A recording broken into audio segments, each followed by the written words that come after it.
Welcome to the Salty Bulldog, the podcast that proudly supports the only team in the AFL currently undefeated in Good Friday football. My name is Matthew Donald and I have Nick Galea in the studio, as he always is. Welcome, Nicholas. Hello, Matthew. I'm just wanted to check up on that. So, Essendon, they've won a Good Friday. When was their loss? Have they had one yet? Essendon? Yes, because I don't think they have. I wonder. We could have had two undefeated teams, potentially, in next season's Good Friday game. But that's not the case. No? No, that's not the case. It'll just have to be North Melbourne. Yeah. Interesting. Don't mind it. Yeah, so the fixtures not exactly come out yet, but of course, by the time we put this up, probably will have. But they've unveiled round one. So a lot's actually happened in the last week, and it started about 20 minutes after we finished recording. We'll work our way backwards. The most recent news is of the fixture that's coming out. Slowly, we're getting piece by piece and put together. We know now that round one next year we start on a Friday night against Collingwood at Marvel Stadium, and that is going to be one match definitely to look forward to. Now, what's the biggest crowd? Well, we've had some good crowds against the Pies before, mainly the 84,000 that we were a part of in 06. Mm-hmm. We've had 67,000 against the Pies on Friday night in round 9. I think that's our largest home and away crowd ever, from what I can recall. Maybe I'm off it, but that's what I can recall. Maybe Richmond might have pipped that by a couple of thousand. I'm thinking round 22, 1998 against North Melbourne. I think that was... was that at the G? It was, yeah. That was at the G. Holy Jesus. They didn't have the stadium. Oh, no, that's right. No, they didn't. Docklands wasn't ready yet. So that was the top of the table flash. But fancy saying that. North Melbourne and the Dogs, prime time, Friday night football, top of the table clash on the MCG. Yeah. That's amazing.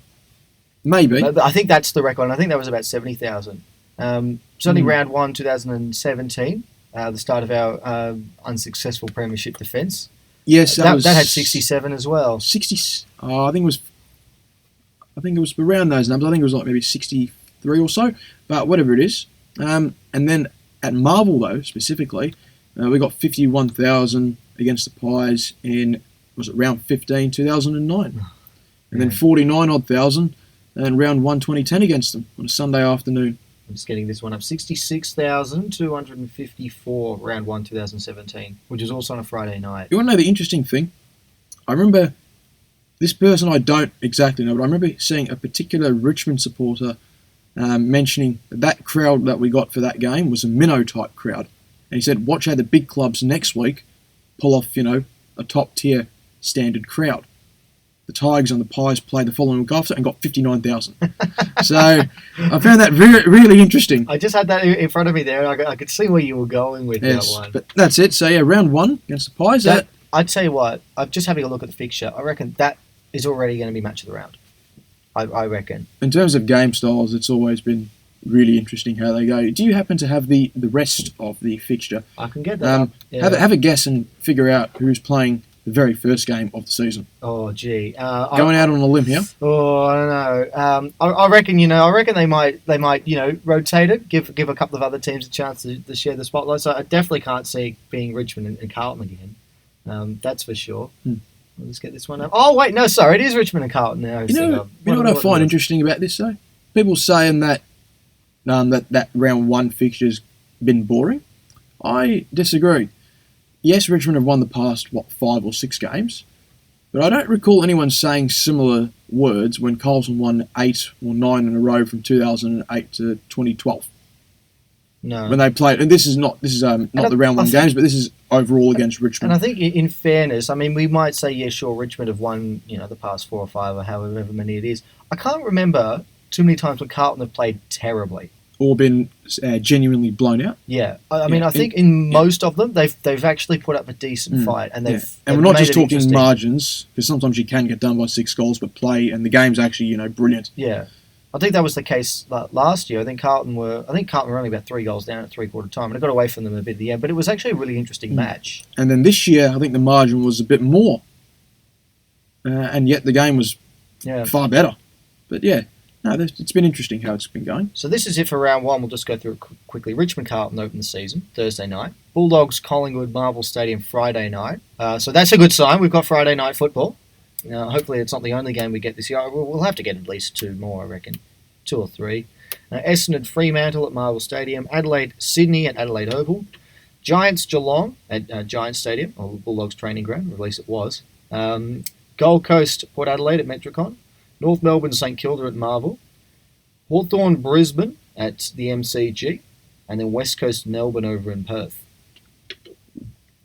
Do you think the Melbourne Football Club will finally arrive at Optus Stadium that day?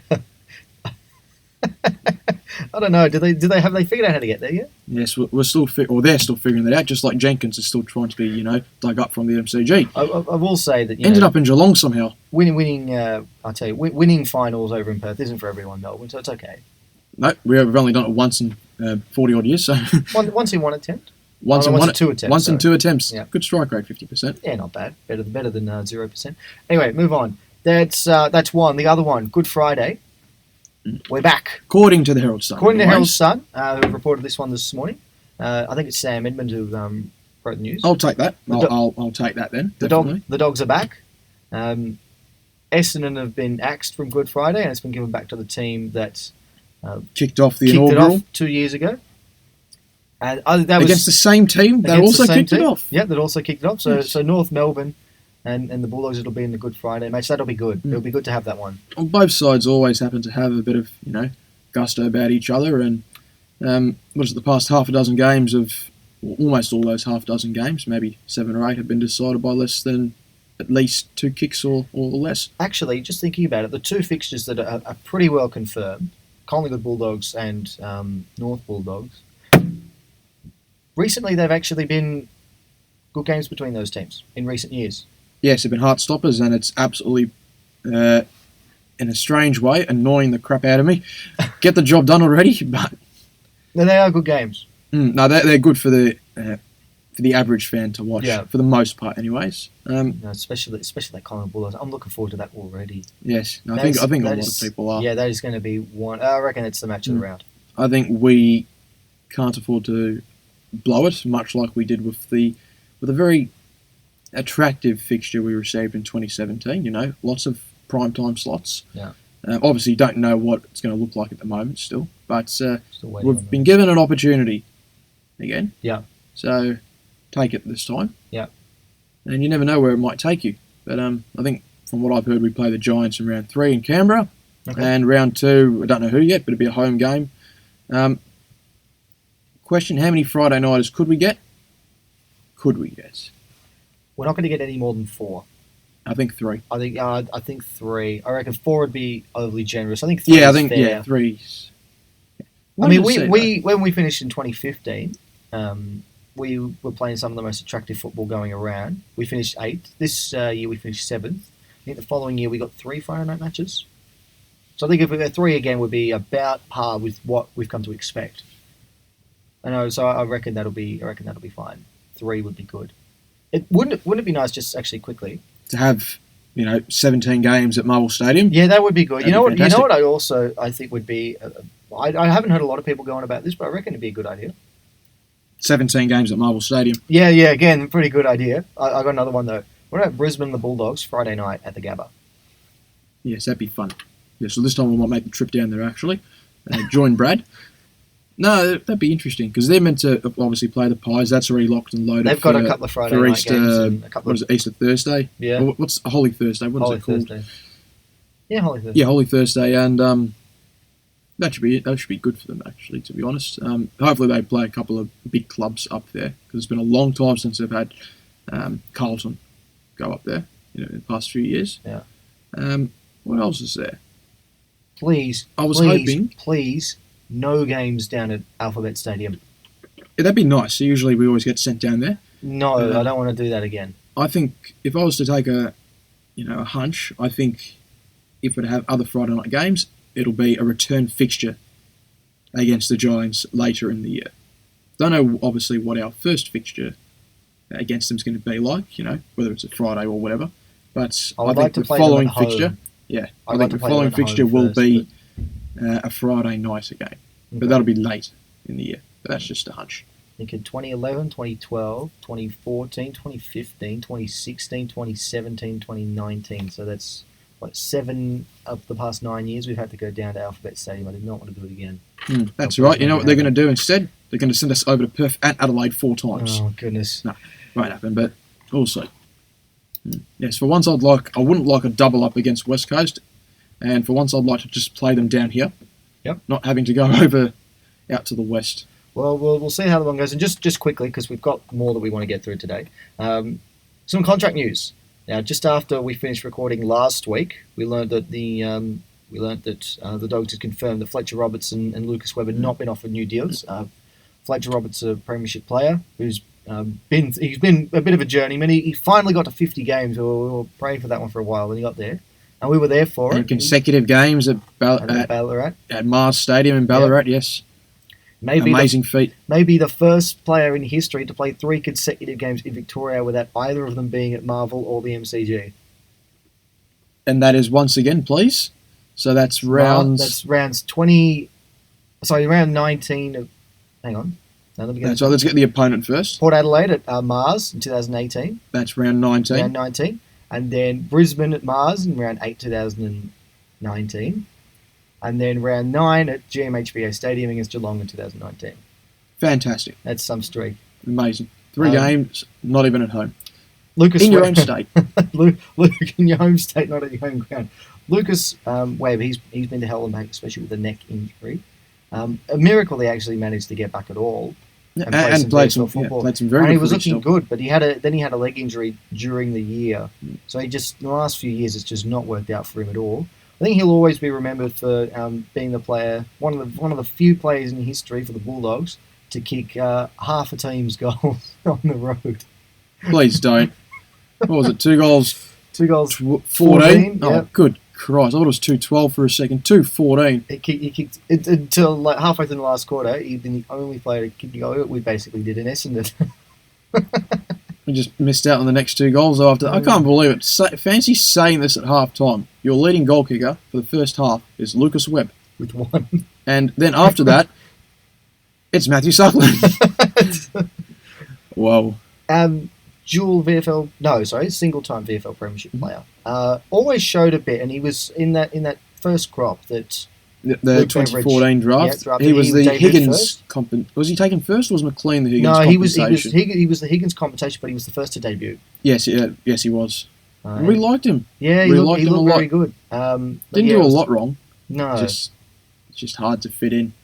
Unfortunately, is what was he like 10th in the midfield pecking, and then we tried to turn him from a defender into an inside mid, and then he had to add extra skills to his sets and put him up forward as a half forward there due to his good kicking skills, and still has fine left boots. But unfortunately, that's how it works.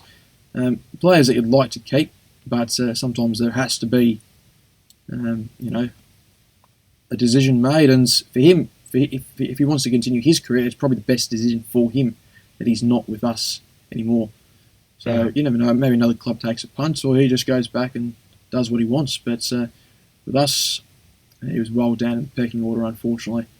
He will forever, in my mind, as that midfield group that you referred to in that. Jesus Christ! Yeah. What was it? The midfield trio of Bontempelli, Lucas Webb, and Lin Jong.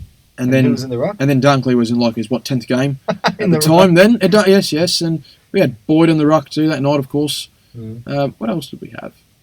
Bailey Dale at times too. Even he featured. Well, we had Stringer rock up for the final 2 minutes. Oh, good God! What the? I still can't get over that night. I got free tickets to sit on the wing. That was wonderful. That stopped me just as I was about to buy, the GA. Still saved me $20, but wing tickets on level 1. Yeah, pretty good. Yep. Speaking of 2016, another one of our heroes from that day has actually signed a contract. So we've actually kept some players as well, Nick. Tory Dixon with a 1-year extension. Yep. We've spoken a bit about Tory Dixon and what the future has in store for him. Spoke to him specifically, of course. And spoke to him specifically, and he gave us nothing. No, he didn't. He's giving us plenty now. No, I think all I said is, you've done your time with us, whatever it is. Hopefully there's more. You've done your time. No, not exactly. You've done a great job at the club. Whatever the heck happens, you got our blessings. Yep. And enjoy, pretty much. So that wasn't exactly like a passing gift for him, but hopefully that provided him with closure if he wanted to go elsewhere. That I gave him. Yep, you got the tick of approval from the Salty Bulldog. Yep, Nicolia says you can go if you want, and if you don't, well, you're fine to stay. Yeah. No, I reckon he's staying. Like that. And he is staying. So 24 goals in 17 games this year. Missed out in the final. He had some hamstring issues that he just wasn't able to overcome. I do feel like he'll be around for insurance. Finally, some rookie upgrades. Rourke Smith and Ryan Gardner both given contract extensions. Yes. We heard nothing about Gardner. We all, other than what we heard from himself, saying, "Yeah, we'll be here next year. I'll be here next year." Yeah, I got the impression that he was expecting to stay. Especially probably because you would suspect Roberts would be going. Yeah. But yeah, that's unfortunate. We liked Sid. Sid was fine. Terrific club man. Won plenty of awards at the Best and Fairest a few weeks back. He won plenty of awards, didn't he? He was probably the most successful player at Best and Fairest night, and then they got rid of him. How cool was that? He won plenty of things. He won everything. Yeah, I think the Best and Fairest one was the only thing he didn't win. But no, thanks for all their service for both of them. They're still part of the club in one way or the other, and if things in an AFL sense don't go for them, I'd be very happy to see them continue their careers. That's great. Absolutely. We do tend to look after our former players, and we'll see what the future holds for them. We will indeed. So we'll watch this space on the futures of Roberts and Webb. We'll definitely keep you posted when we know. Now, we've got absolutely nothing to talk about apart from that.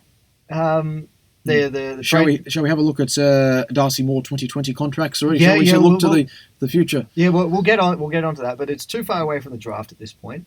Trade period's come and gone, and we've spoken about Bruce and Keith to death. I think we just want to see them play now. Yes, but remember, we are journos, and we need to talk about nothing, which inevitability is usually rubbish and involves saying, need to trade Rourke Smith out for Brodie Grundy next year.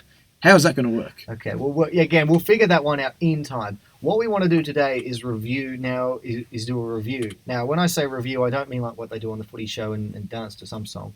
Or do individual player reviews. No, we're not doing all 44 of them. We'll do that a bit later down the track. Yeah, for sure. What we want to do today is review the decade. It would actually make more sense if we did the player reviews before the actual delistings. So it's a bit well, interesting. Oh, well.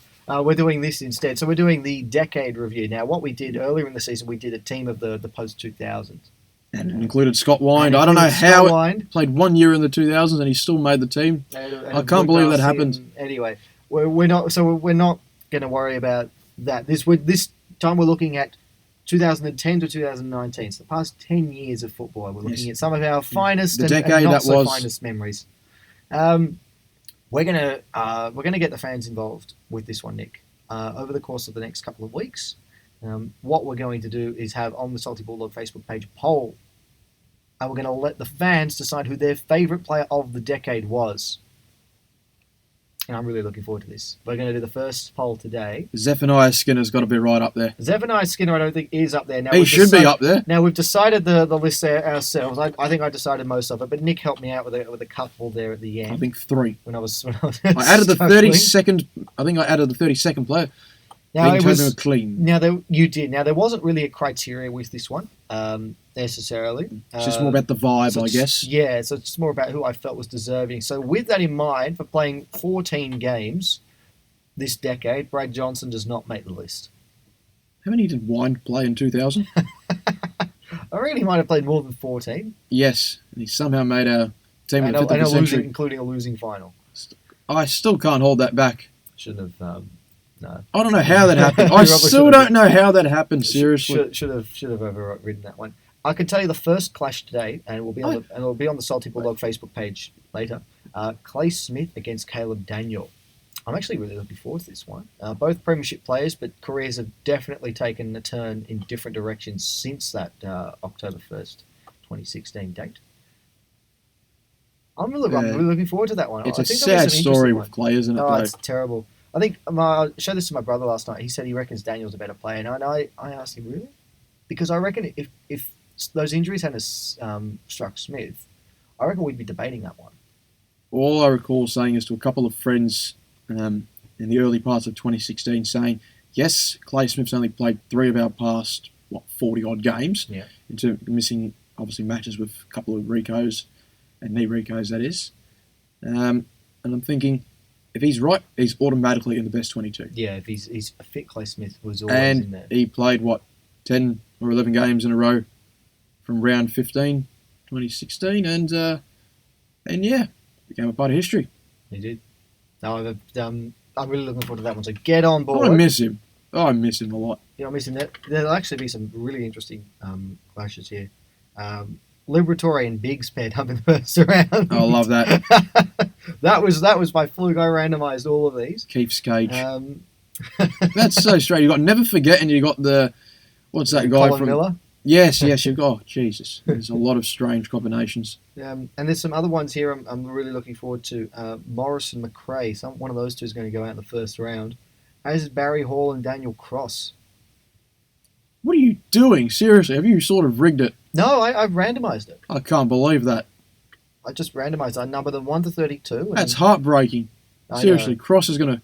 Oh, Jesus. I know. There'll be some interesting ones as well. Very much looking forward to the result between, what is it here, Picken and Dalhouse. Yes, and a year ago the answer would be not very different, but much more competitive, I think. But let's get back into our review, because what Nick wanted to do, he wanted to look at each season. Yes, the decade that was. The decade that was. So we'll start with 2010. Now, this actually started perfectly for the Bulldogs. Except for round 1. Winning the NAB Cup, Nick. You've forgotten about the NAB Cup. Good on NAB Cup. Wizard Homeloads Cup, Ansett Cup, all these other... The Panasonic Cup. Remember when Panasonic was a company? And don't forget now, the Marsh Cup, or whatever it's going to be called now. The JLT Community Series. But yeah, once upon a time it was the NAB Cup, and the Bulldogs actually won it. It's our first piece of silverware in 40 years, I think. Yes, it's 1970. Oh, gee. Where the night grand finals were competed by the best teams that didn't make the top 5. So arguably, it was strange. I mean, arguably, it was a reward for being the best side out of the finals. And this is back when it was There was a top 4 or a top 5. So finishing 6th out of 12th. So this is or 5th out of 12. It very much was the best of the rest. It really was. It was actually a legitimate competition.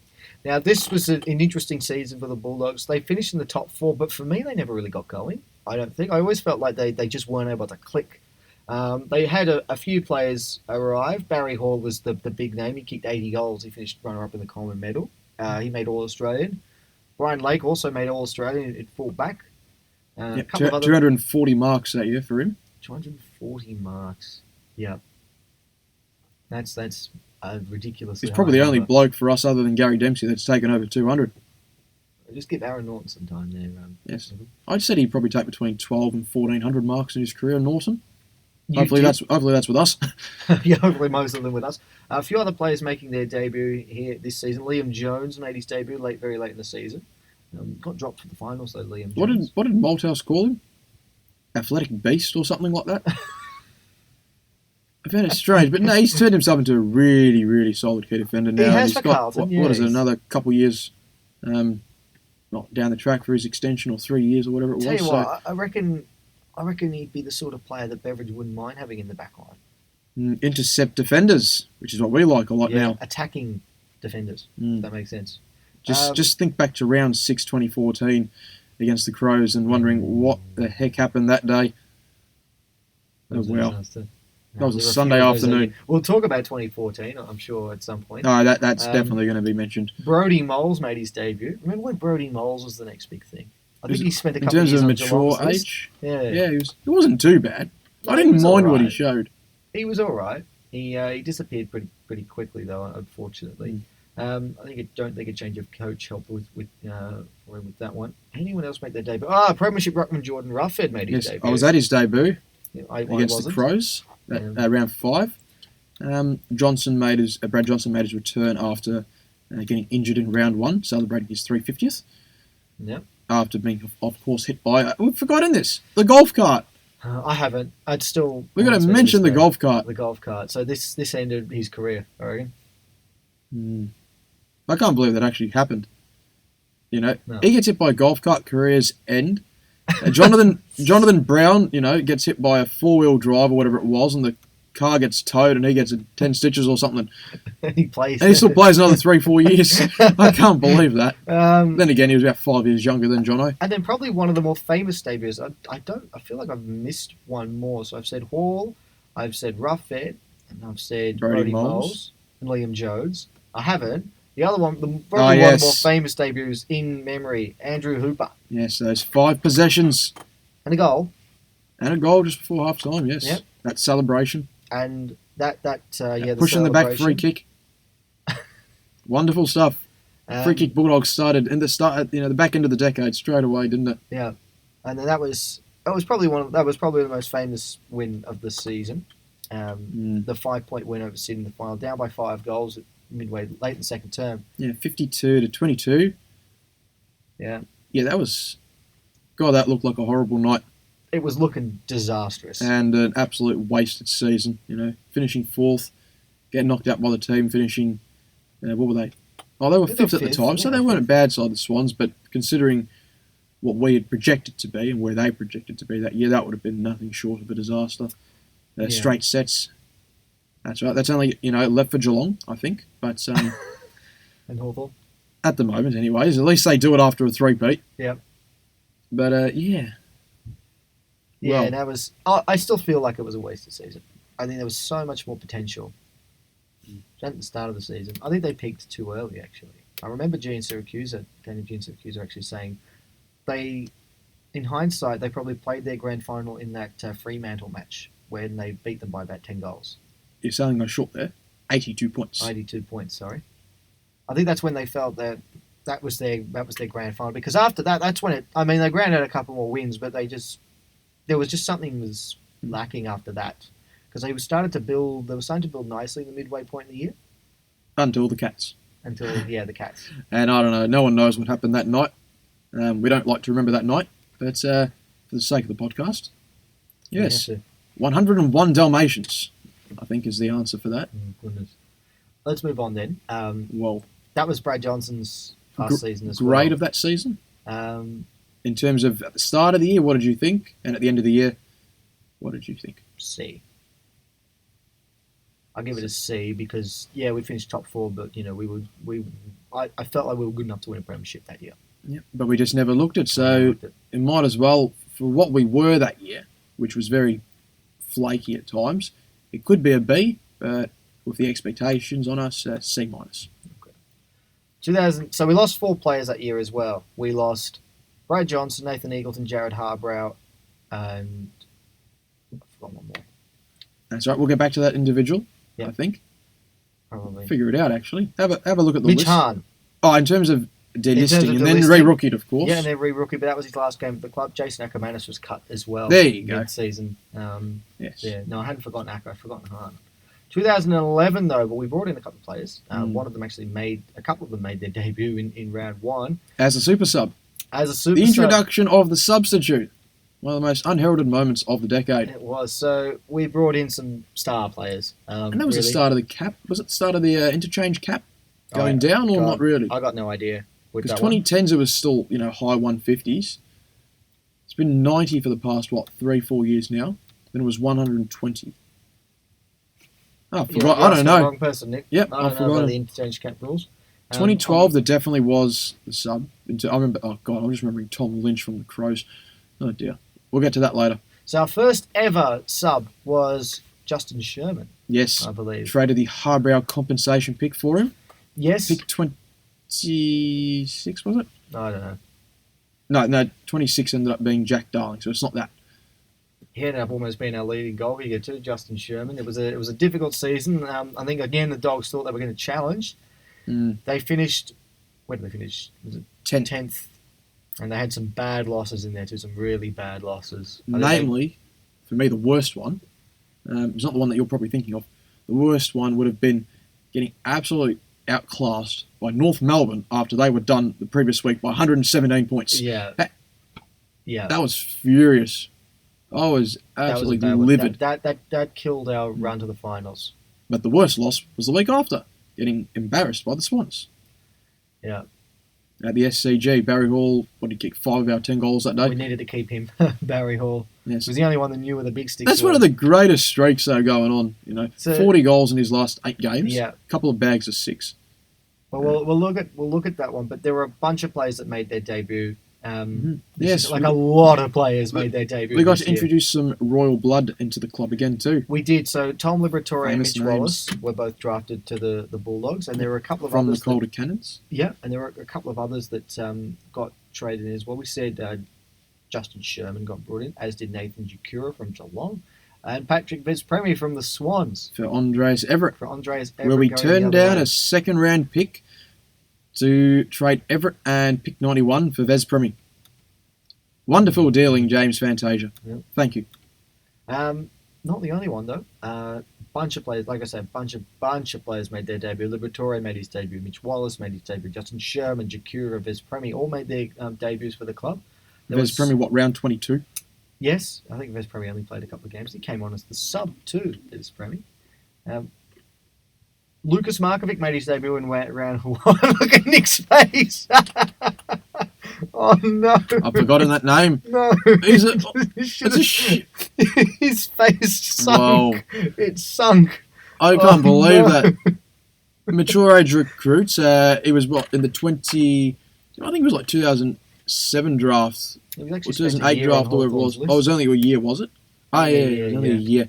But yeah, Box Hill. Yeah. And yeah, 24-year-olds took the key position post down back after Brian Lake's season just went absolutely nowhere. Yeah, went off the rails. Yep, that was off the rails by round 11, and that was it. Now That was all she wrote 240 marks. You see, for Brian Lake. And he took what?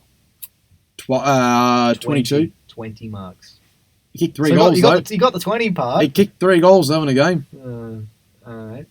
Let's see who else made their debut. Names that we might still remember.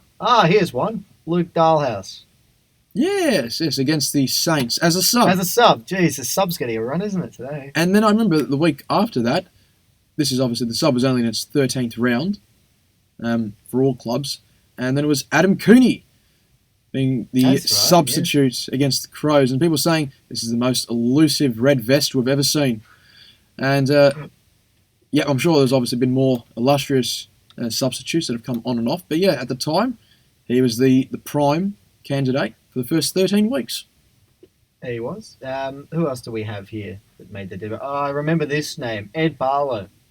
Ed Barlow was one of my favourites. I think that how Ed Barlow did not get a contract extension remains one of football's greatest mysteries. I didn't mind him. I rated him. He was a tall player that had a really good engine. He could play at both ends. Oh God, if we were going to talk about him, I should have. Oh Jesus, I should have taken that football review that I have from 2007, where it compared a young Robbie Gray. This is 1 year into his career with a Gary Ablett-like ability.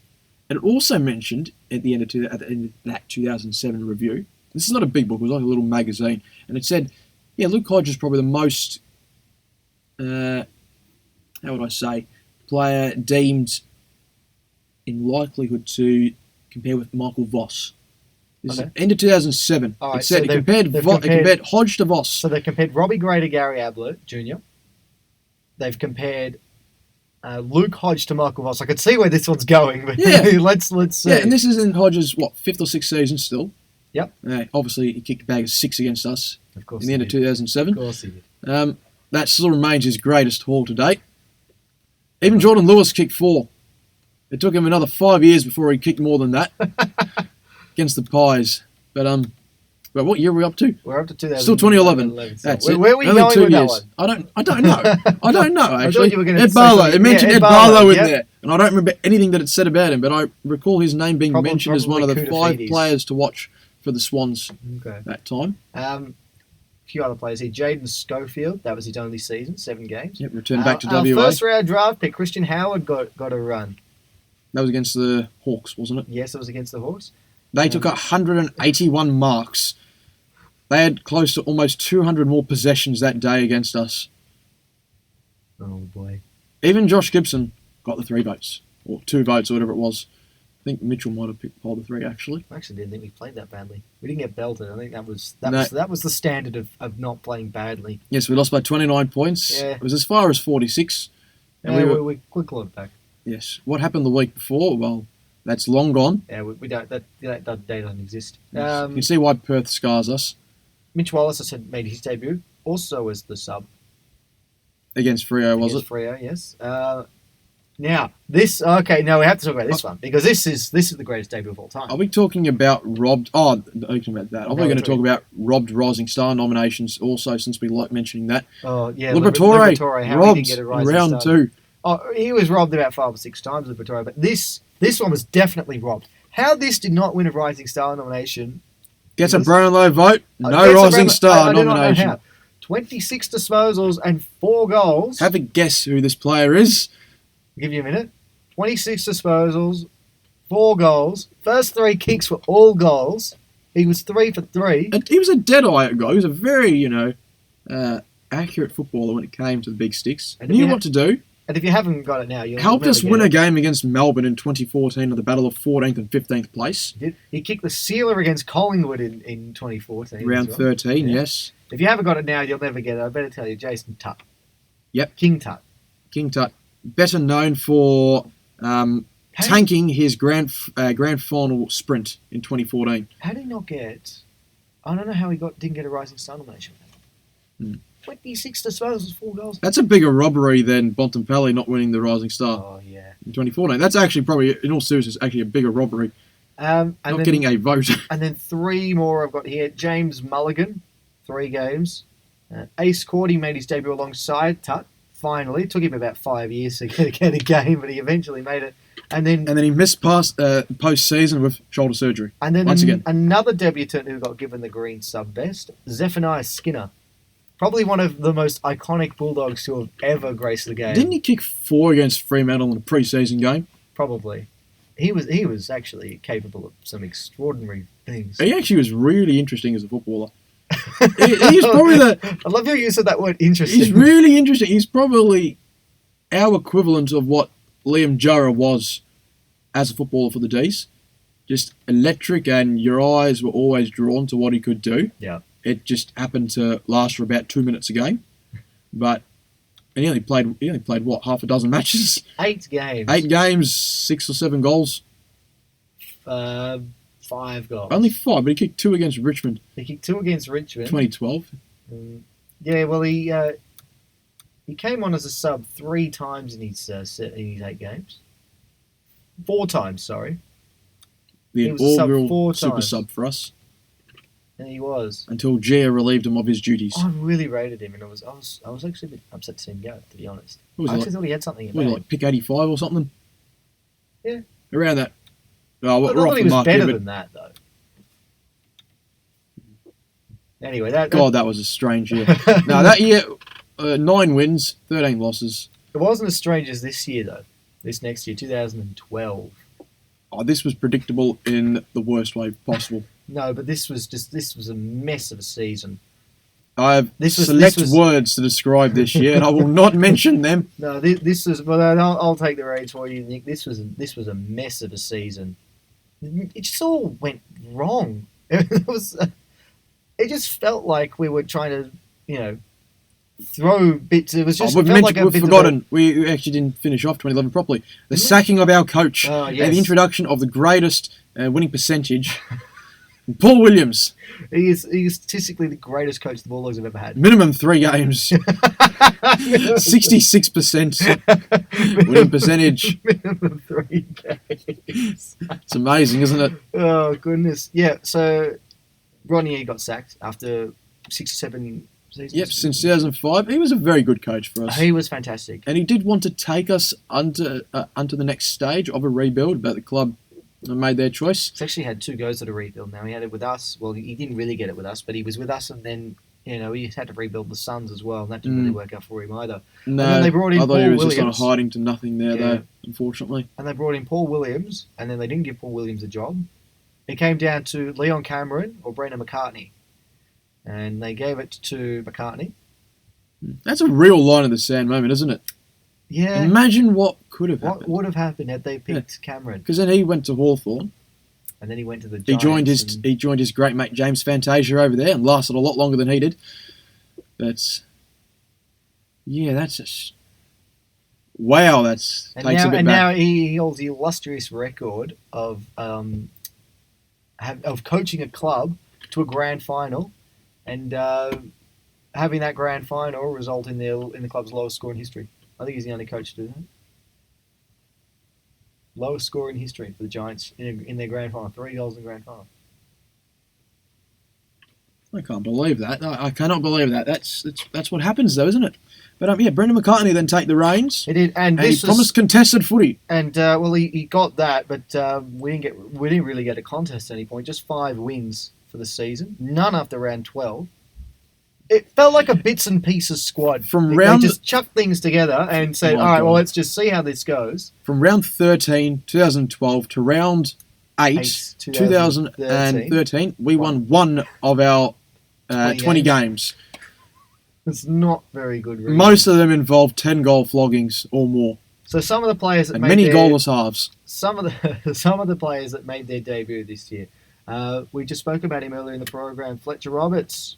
Yes, made his debut. Also as the sub. A pre-season draft. He was a sub. A key position player was a sub. Oh yes, and I remember it. They actually had. I think it was against Essendon in this year as well. They had at half time. Oh dear God! No, don't mention that. Too.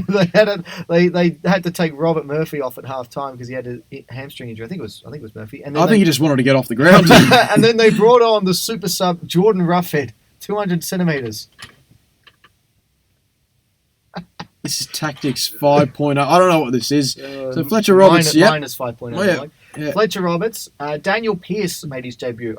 If I recall correctly, it was in the against Hall Geelong, of Fame tribute match. Yeah, that was the Geelong game, I believe, round 9.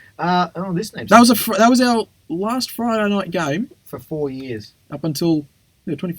Wait, did we get one in 2015? Nope. No, so 2016. Yep. Up until the top of the table clash between North and the Dogs. Where have we heard that one before? Indeed. A couple of other players making debuts here. Mark Austin. Yes, from the Blues. Who else here? Who have we got? That here? combination of Markovic and Mark Austin down back held the fort. No, to me, I'm glad Austin though he gets to captain the VFL team afterwards because I know Markovic did in 2014. Unfortunately, he missed the VFL flag. No, I think he's a real estate agent now, Mark Austin. I believe he is too, as is Jared Grant. We all know that though, Spindle Shanks. Yeah. Tory Dixon and Clay Smith both making their debut in round 1. Clay Smith kicking 4 goals on his debut, and guess what, Nick? He didn't get a Rising Star nomination. No, of course he didn't. They gave it to. Oh God, they gave it to Clay Beams. Oh, gee. He played 3 more half-decent games that year, including getting a Brownlow vote against us in round 23 that year. Of course he did. What else have we got here? A couple of other debuts. Tory Dixon that you already mentioned, the mature age recruit. Yep. Here's a story. Clay Smith, 2 premiership players there, Nick. Yes. There's another player here who's not only a premiership player, but he is a Norm Smith medalist. Jason Johannesson made his debut. And you're missing another one. You're missing a 2-time... was he a 2-time or a 1-time VFL flag winner? He was a 2-time VFL flag winner. Tom Campbell. And a 1-time Norm Goss medal winner as well, Lin Jong. Lin Jong, but I wonder, Campbell, we had him in 2016. Emergency for the AFL Grand Final. Did he play in the 2014 VFL flag? I think so, yeah. Yeah, I think he did. Yes. Yeah, I think he did. Yes, as did... Oh, God. I'm just thinking... I'm just looking forward to the next trio of recruits for 2013. You're going to love this. No, I reckon I will. Wow. But we're not done yet. We've still got... I think we had 9 debutants this year. I've already mentioned a few of them. Tom Campbell, I think he's second... Against Essendon. Tom that Campbell? Was his debut. I thought it was against Brisbane. Oh, you're right. No, apologies. Yeah. He won 29 hit-outs or something that day. I think that was like... That was more than Jordan Roughhead. It took him 8 years to eclipse that as a ruckman. And another name here as well, Michael Talia made his debut as well. Kicked a goal on debut. That was nice. It was a nice finish. It was, yeah. 39 in the draft. Yeah. 2011 draft. Clay Smith picked 17. Daniel Pearce, what was he, 49 or something? And Tory Dixon in the 50s. 57. He was in the Bendigo Bombers program, and Essendon were very keen to pick him up. Shannon Grant, got in his ear, one of our assistant coaches at the time, and mentioned, yeah, we'll have a crack at you. And they were absolutely furious that we not only pinched 1 in Tory Dixon, but 2 of their VFL footballers in Tom Campbell also. Yeah, I know. I remember they weren't all that happy about it. Now, I didn't mention in 2011, Daniel Jean Syracuse led the goal kicking with 45 goals. He had a strong patch in the mid part of that season, too. He did. He led the goal kicking again this year. With 28 goals. Fantastic. Wow. Not half of them, but a few of them coming on as sub too. Or afterwards anyways. Sean Higgins, 22 goals. Tory Dixon, 23 goals. won the best first-year player that year. For us. Then Dalhouse with 13 goals. 4 of them coming in one game. Jared Grant with 12 goals. And Liam Jones, Liam Jones. Oh dear. 9 in 12. Our marquee forward, the main target, 9 goals In 12 games. 12 games. What about Ace Gordy? 8 goals in 12 games. 40 marks in 12 games, I think it was too. That exciting forward line. So we had 5 players kick more than 12 goals. That speaks volume as it is, and understandably, it's a miracle we only finished 15th. It is. How did we win 5 games in the opening 12 rounds? We beat Melbourne, The Suns, the Suns, the Giants, the Giants. and Port. And coincidentally, 4 of them were on the bottom. Before those Yeah. teams as well. So Yeah, who else did we beat then? Yes, the Giants round 4. Melbourne round 4, Sorry, Giants Melbourne's round round 5, Yes, that's it. Port Adelaide round 12, Gold Coast round Gold Coast 8. round 8. North Melbourne. Oh, We beat North a finalist. Melbourne. Oh, that's right. How could I forget that one? Yes, Clay Smith, the super sub also. He may be. I think he was the first player to play a VFL and AFL match in the same weekend. I think he was. Yeah, that was Griffin getting the 3 votes. Matthew Boyd, a couple there. Matthew Boyd that Andrew year Swallow. led the league in Brownlow vote for the disposals. Roos. Led the league in disposals. Didn't make the All-Australian squad. Didn't win our best and fairest. Didn't win our best and fairest. Who won our best? It was. No, it Matthew was. Boyd did. I did too. He did. Was it Griffin or him? Griffin 2013. No, it wasn't. It was 2013. Well, we'll move on to that one now. I Yes. think we've spoken enough about 2012. That was just Disaster of year. train wreck of a year. 2013 wasn't a whole heap better. Well, it improved slightly towards the end of the season. It took us to around 16 to hit our straps. Yeah. So we finished 14th, I believe. No, where did we finish? 15th. 15th again. Yes, with pick 4. This was a in the better draft. This was a better pick. This was a better 15th place finish level. Hold on, pick 14. No, Pick 4. Oh, well, we jumped that pick, too. sorry, pick 4. No, we won't go there yet. Wouldn't mind pick 14. Would be nice. We got pick 13 instead though this year. Our leading goal kicker was Daniel Jean Syracuse again, but he got 36 this time. A lot of them again as sub. Dalhouse got 28. And a key position player We actually had. kicked more than 20 goals. Did he? 22 Oh, he did in too. 19 games. Yes. 2 bags of 4. That was it. Round 3 3 and and round 5. against the Cats too, and he missed a shot that would have put us back within single digits against them on a Saturday night game. Yep. We've actually had a few players actually kick more than 10 goals at a time. We had 3 debutants in round 1, club debutants. We had Kobe Stevens, Brought from the West Coast Eagles. Nick Lower, From Fremantle as a delisted free agent. and Adam Cooney. And getting a Brownlow vote in his first game, Brett Goods. You're missing Tom Young. I'm missing Tom Young.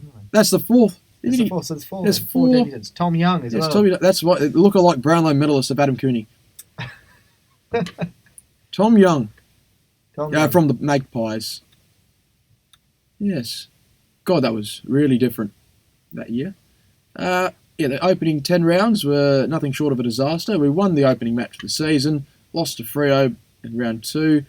Round 3 was a belting against Richmond.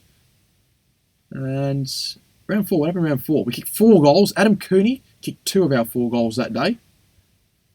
Oh, no, not that game. Yes, that game indeed. Oh, Brett Goods no. was the other goal kicker.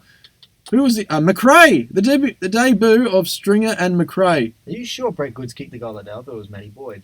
Might be Boyd, but I feel like Brett Goods definitely had a shot though. He definitely had a shot. It's one of our 8 scoring shots. Success! When you have 8 scoring shots in a game, it is a success, man. Yeah. I wonder actually. Again, debutants, I want to look through these as well because there are a few of those. We actually had Dale Morris come back after the entire season off 2012 with a broken leg. That's probably why it didn't help. And inflammation in the knee too. When he was meant to come back and it just when he didn't did happen. come back. So there were a few debutants this season. You mentioned one of them, Jack McRae. I think that was his first game actually. As was Stringers. As was Jake Stringers, who didn't get a goal. I think he set up Cooney's second goal though. Mhm. So those two, they were picks 5 and Oh. 6 in the draft. We're missing the highlight of that year. I know this is a bit before it, of course. You know, I know what you're going to talk these about. Years, when we review these years, I can't tell when you say it's the highlight of the year. Is it sarcasm or sincerity? That 1-point win in the NAB Cup against Hawthorn. Oh, God, yeah, it's sarcasm. was it 70 to 69 or 69 to 68? One of them numbers. Clay Smith with the super goal to win it. That's amazing that day. Yep, I remember this. I remember going, that's it. We're not a horrible team. No. We won a NAB Cup game against last year's grand finalists. And that year's eventual premiers. Indeed. So we can say we were one of the first teams to beat them that year. Yep, the points, that didn't matter. Yep. No points whatsoever. Who else have we got here in terms of days? We mentioned Brett Goods, Nick Lower, Jake Stringer, Lockie Hunter. Became Supercoach favourite there, Brett Goods. He did, yeah. No, he was very good. So that was Lockie Hunter. His second kick got him his first goal. Yep, against the Tigers. Nathan It's a Provat. nice celebration too. Yeah, Nathan Provat made his debut as well against the Saints. Who else have we And got? he set up a couple of things that day, didn't he? He gave Kobe Stevens one of his goals. He was good, the Rat. He was. We good. liked He him. was a handy player, probably a depth player, and I think that in the end that's what squeezed him out of the club. Just too many of his time. We have to mention departures were Brian Lake. Brian who Lake we left at the got end of along last with. year. Yeah, in between who we got to the picks to acquire Kobe Stevens and Nathan Hobart. Actually, there were a couple of departures with this one. Daniel Cross they got rid of. At the end of 2013, They yes. actually got rid of Nick Lower after one season. Mm. You mentioned Lower. Dylan Anderson also got cut from the list. I thought he actually finally found a spot as a 88 goal-kicking games. forward. Thank you for that haul of 4 I was so against gutted the Saints. that he couldn't get to 100 games. Did he kick 4 against North in 2012? He kicked 2 goals, 3 against 2 goals, So and he- against Sydney he kicked 4. against That's it. Sydney, That's it. yes. That 88-point drubbing. So we copped. those 3 all went with that one. I think then there were a couple that they just managed to keep on for one more year. Gene Syracusa. I think Murphy was convinced he'd go around for one more year, but we know that's not exactly how that ended with that one. A couple of others here, maybe. No, I don't think so. I think it's just about all of them. So we better move on now. I can't believe that. 1 win in 20 games overlapping 2012 and 2013. Not great. Knew you won a few at the back end of the year. 2 All-Australians this year, Griffin and Minson. That- Minson with 860 hit-outs. Mm-hmm. Griffin, 579 disposals, 14 goals, 14 Brownlow votes. You know who else got 14 Brownlow votes that year? I'm going to say Libba. Libba, yep. So those two tied. Boyd, Cooney, and Dalhouse with 7 votes each. That was a Somehow, strange season that year. Somehow, Oh, God. against all the odds, Michael Tarley got himself a Brownlow vote too. That was against the Giants for Giants, 32 possessions. That was the week we responded in such, fever after losing to the 17th place Melbourne Demons. We beat the 18th place Giants by, 5 points? 4 points, yes, 4 yep. points. And who was a key component of that day? Jason Tutt. Jason Tutt. Jason Tutt. What did he do? They kicked a couple. Oh, good. They kicked a couple. Very important goals. So we'll move on. 2014. This will actually be the last, I reckon. The last year we'll do today. Because we talked about it way too long. We're about, and it's the 5th season as well for decades. Well, we've gone. Yeah, we can continue this next Yep. week. We actually finished 14th. An improvement. An improvement despite despite winning fewer games. Debuts this year. We better go through this one quickly. Despite this probably being the most interesting year of the lot, Jack Redpath made his debut. One of the greatest of all time, Honeychurch made his debut. First kick, first goal. Might want to include that one as well. Sam Darley made his debut also. Stuart Cramery where was he made his from? The club Giants? debut. That's Sam right. Darley was from the Giants. Giants, So I that's think they were the only 4. No, they weren't. I forgot one. Because at the end of 2013, we had pick 4 in the draft. And we went for a fella called Marcus Bonampelli. Nick, I don't know if you've heard of Marcus Bonampelli. And what about pick 42? Matthew Fuller. Yes. Yeah, he was all right, but I want to talk a little bit about Marcus Bonampelli because he's sort of gone under the radar, I think, a bit in terms of what he's done in recent seasons. Northern Knights. Northern Knights. Fine championships that he had there. 16 games for him. 15 goals. Only Yep, averaged that would have 15 placed him third in our goal kicking probably. I don't know, but it probably would have. 4 Brownlow votes. 3 of those coming in one match against Melbourne, where he kicked the last 2 goals of the game. And the other one the week later against the Cats, did he, or Cats. did he not? Yeah, he did no, get it, yes. I think it was that game. And I remember Dwayne Russell's commentary that day. God, how good is this kid going to be? He said, gee, this kid's going to be good. This kid's good. That's it, yes. he When he did, did yep. that celebration, the reverse cobra. Yeah, the front-on Cobra. Yeah, something like that. Jack McRae, 43 disposals and 2 goals against the Suns. 179 Supercoach points. Yes, please. Stuart Cranberry, his first season at the Dogs, they brought him over from Essendon, pick 26. Yep, ended up being Zach Merritt. And Cranberry won the goal kicking for us that year. 37. And he finished ahead of Stringer, who kicked 26. So we're actually finally starting to get some players that can kick some goals. Yes, of course it comes from a second-year player and a bloke from another club. Yep, but we're finally getting them there. Liberatore somehow didn't make the All-Australian squad. 173 tackles. I remember I traded him out of my Supercoach team at the end of round 7. He responded with 180-something against the D's and 3 votes the week later. And then I traded him back at about round 18.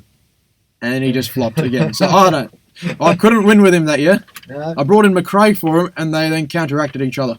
A couple of milestones as well. If I've got this, June Syracuse played his last game at the end of the season. Yep, I was there that day. And Robert Murphy played his 250th at the first game of the season. Now, I know you definitely weren't there for that one. That was in Perth. Yes, I thought that was going to be a disaster from the outset, and it was. Well, what are the odds, hey? Western Bulldogs and, playing in WA is not a good combination. No, unless it's a final. Unless it's an elimination final, not a semi-final. Unless it's an elimination final. Players left. People on and off the field left. Yep. Last one to leave, turn off the lights. Yep. It was, so who left? Ryan Griffin left. Sean Higgins left. Adam Cooney left. Liam Jones left. Jason Tutt left. Mark Austin left. Tom Williams left. Did Simon Garlick? Simon Garlick left. He left. I think they got rid of Christian Howard. He left as well. Brett Goods left, but would eventually come back. Tom Young? Tom Young left, who played in the VFL Grand Final. There wasn't even kicked a goal in it. Daniel Jean. We've barely touched on the introduction of the VFL team. We haven't, no. So this was the first season of the VFL. Since 1925, we actually had Footscray. A representing team in the VFL comp. And Footscray won. Yes, they did. And I was there that day. I was there too. Well, it was a great day. William Jones looked like he was going to be he finally turned the corner. And people were saying, give him a contract. And then he got traded. to Carlton. For Caleb Daniels' pick. And the big one out of that, though, was Ryan Griffin, the captain, requesting a trade to the Giants.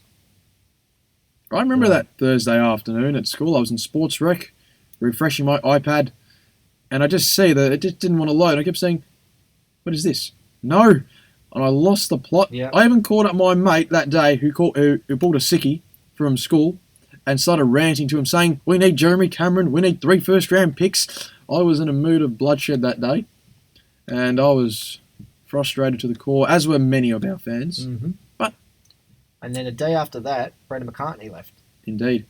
And then a couple of days after that, Tom Boyd requested a trade to the Bulldogs, the reigning pick number 1 from the Giants. They had to make a decision on the coaching panel again. There were a few options. I think someone suggested Mark Thompson at one point. I remember that. I think Lee Tudor was another one. Or at least spoken of. I don't know if it was properly considered, but spoken of. And then there was a former Bulldog, nuggety young player by the name of Luke Beveridge that was considered for the role also. And Beveridge was the one who ended up getting the job. And the rest, they say, is history. I promise you, just wait about 2 years. It gets better. I remember I put up a comment on Fox Sports that day telling, if you want to leave, whoever the heck it is, I'll drive you to wherever the hell I have to. And I think I got around 390 likes or something on that comment. I was furious, and everyone said, yes, that's you. You tell them, Nick. I promise, Nick, give it 730 days, it gets better. It does get better. Starting from today? Starting from when... That day, yes. But starting from today also. Starting from today, it'll get better, I promise. But we'll have to wait until next week to figure out the rest of this story. I'm looking forward to it. I think it gets better, and then it gets worse. But then it gets better again. It's like that line from The Simpsons. That's good. Yeah, exactly. Yeah, that's good. It's poisoned or whatever it is. That weird... what was that character? The Froggett fella. The Froggett fella, yes, from Homer. The Froggett is also cursed. But you get your choice of topping. The toppings contain potassium benzoate. That's bad. Good God, that show. We better leave it there. We'll wrap up the second half of the decade next week. Nicola, I want to thank you for joining myself, as you always do.